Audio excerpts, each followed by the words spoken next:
Hello master.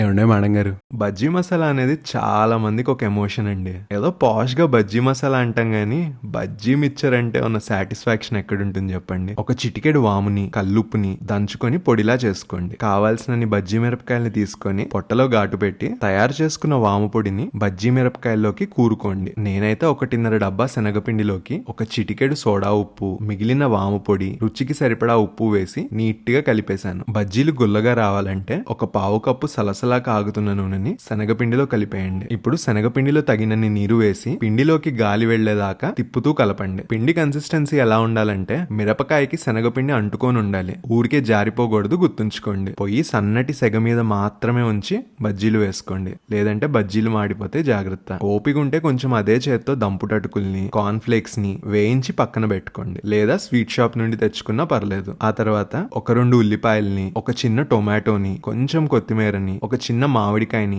సన్నగా తరిగి పెట్టుకోండి. తయారు చేసుకున్న బజ్జీల్ని చక్రాలుగా కోసి పెట్టుకోండి. ఒక వెడల్పాటి గిన్నెలో కోసి పెట్టుకున్న బజ్జీ ముక్కల్ని, సన్నగా తరిగిన ఉల్లిపాయ, టొమాటో, మామిడికాయ ముక్కల్ని వేసేయండి. అలాగే వేపుకున్న కార్న్ ఫ్లేక్స్ ని, అటుకుల్ని కొన్ని పక్కనుంచుకొని ఇప్పుడు రుచికి సరిపడా ఉప్పు, కారం, ఉంటే సాంబార్ పొడి లేకపోతే గరం మసాలా వేసి అన్నీ కలిసిపోయేలాగా పిసుకుతూ కలపండి. లాస్ట్ లో కొన్ని పల్లీలు, కొంచెం కొత్తిమీర, ఫుల్ గా నిమ్మకాయ పిండి ఒక్కసారి చేత్తో నీట్ గా కలిపేసేయండి. ఫైనల్ గా కరకరలాడటం కోసం మిగిలిన కార్న్ ఫ్లేక్స్ ని, అటుకుల్ని వేసి ఒక్కసారి తిప్పండి. ఇలా తయారు చేసుకున్న బజ్జీ మసాలా మీద నిమ్మకాయ పిండుకొని తింటే ఉంటుంది గురువు గారు.